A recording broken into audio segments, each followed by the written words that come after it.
চুলে উপর হয়ে খাটে শুয়ে নবনীতা দাস, উন্মুক্ত পিঠ, গায়ে কাপড় বলতে শুধু একটা সাদা চাদর। অভিনেত্রী নিজের এমন ছবি তুলে ছবির ক্যাপশনে চিত্রগ্রাহক হিসেবে নিজের নাম দিয়েছেন। এই ছবি দেখেই উড়ে এসেছে একের পর এক মন্তব্য। অভিনেত্রীর এই ছবি দেখে কেউ টেনেছেন তার সঙ্গে অভিনেতা জিতু কমলের সম্পর্ক ভাঙার প্রসঙ্গ। কারো কথায় নবনীতা এখনো মহাপীঠ তারাপীঠ ধারাবাহিকে তারামা। নিজের করা এই সব চরিত্রের ভাবমূর্তিতেই যেন আটকে নবনীতা। এমন সাহসী পোশাকে দেখে আপত্তি জানিয়েছেন তারা। এবার পাল্টা মুখ খুলেন অভিনেত্রীও।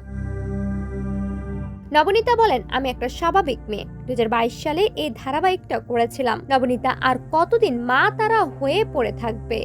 তবে আমি তাদের দোষ দেই না, তাদের নজর হয়তো এই ভাবমূর্তিটাতেই বসে গিয়েছে। কিন্তু আমাকেও তো জীবনে এগোতে হবে, ওই একটা চরিত্রে আটকে থাকতে তো চলবে না।